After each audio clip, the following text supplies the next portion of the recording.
I'm Kevin Shaw, and you're watching the Watercraft Show.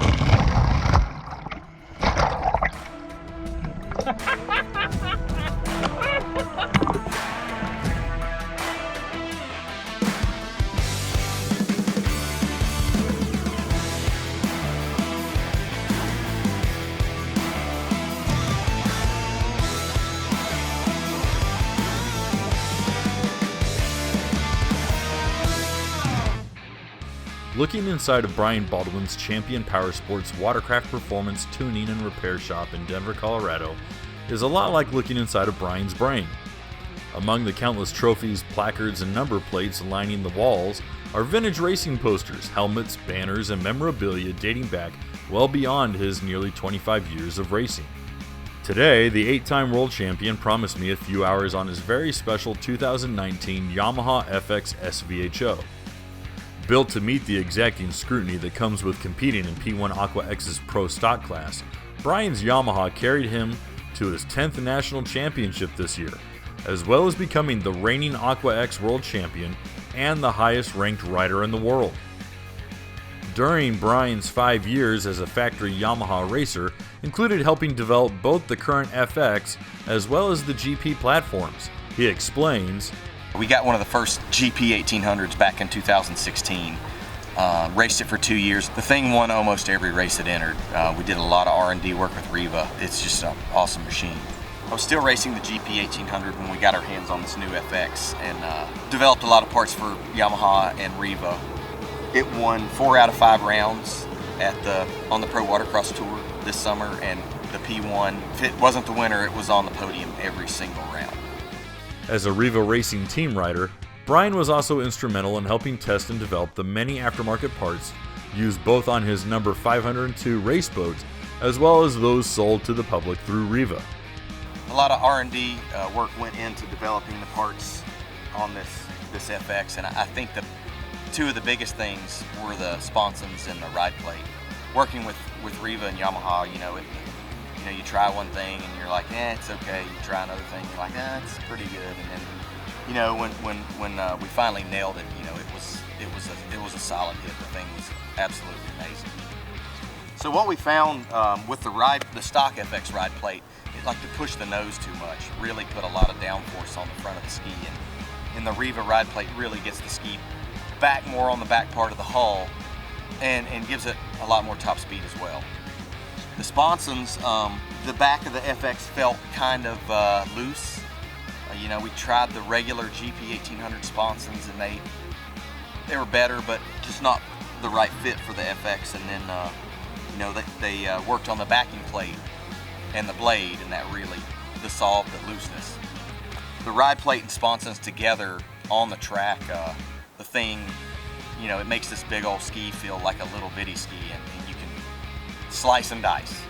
Lots of the races this year on the FX, I didn't get the whole shot, but with the handling package, you can literally ride the thing wide open and just slice and dice through the pack.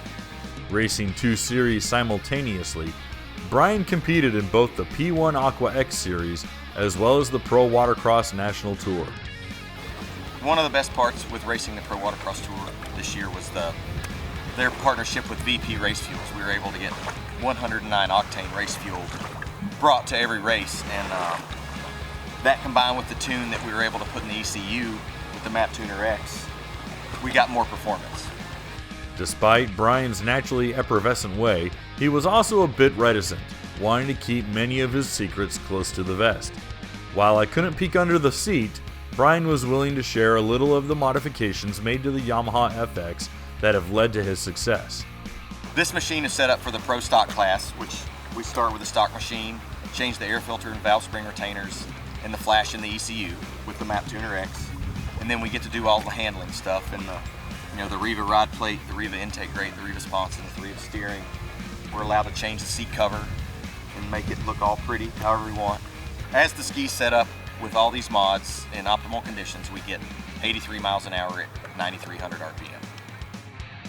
Although I've ridden a handful of heavily modified watercraft that have hit faster top speeds, there have been very, very few that could corner as violently precise as Brian's FX. This day, Brian had the adjustable RIVA sponsons set all the way down, to to their most aggressive setting. This meant that, together with the top loader intake grate, ride plate, and billet CNC RIVA steering system, that the traction and steering response was set to its maximum. And while this was familiar territory for Brian, it didn't take long to learn that this was far more machine than I could handle. I quickly decided to let Brian's stirrup-like foot wedges do all the work. Trying to use your arms to both hang on and snap off a full throttle hairpin turn is close to a Herculean act as it gets. The foot wedges serve to lock your feet into position, letting them keep your lower half from flinging off of the ski as the G-forces try to peel you from it.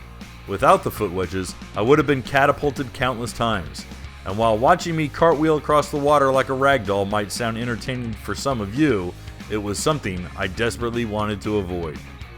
Being slightly taller than Brian's 5'11" height, and outweighing him by considerably more, my mandatory riding position put me nearly atop the seat's hump, needing to lean far over just to square up to the low-slung handlebars.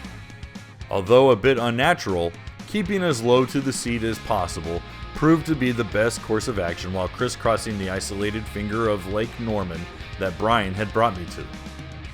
The stock internals of the 1.8-liter Yamaha SVHO raced to nearly 9,000 RPM, pushing as much boost as its factory HKS supercharger could make. Producing somewhere in the neighborhood of 350 horsepower on high-octane race gas, the FX streaked across the water, rigidly tracking through the chop I myself was producing, and never once bobbing, porpoising, or veering out of control. The combination of the RIVA top loader intake grate, ride plate, and ECU tune wholly eliminated the telltale cavitation natural to the showroom stock Yamahas. In the corners, the FX bit the water furiously, leaning in deep and peeling around the turn like a sport bike on W-rated track tires. As steady as a surgeon's scalpel, Brian Baldwin's number 502 2019 Yamaha FX SVHO proved to be the very pinnacle of what a race-tuned Yamaha WaveRunner could be. Definitely couldn't do this without the support of my wife, Miranda. But the other people that, the brass tacks, Dave Bambus at RIVA, they supply all these awesome parts. Scott Watkins at Yamaha putting all this stuff together. Fly Racing, they keep me looking fresh with helmets and goggles and life jackets and gloves. Bomber Eyewear, the best floating eyewear on the planet. Jet Lift, they make some awesome beach toes we get our stuff down to the water with. Champion Powersports, they allow me to come out and do this week in and week out. I'm Kevin Shaw, and thanks for watching the Watercraft Journal, the world's most popular personal watercraft magazine. We publish new articles every day, Monday through Friday, at www.watercraftjournal.com, entirely subscription-free to you. And if you enjoyed this video, please give it a like, and maybe share it with your friends. And if you like what we do, please make sure to hit the subscribe button down at the bottom, so you don't miss out on any future episodes.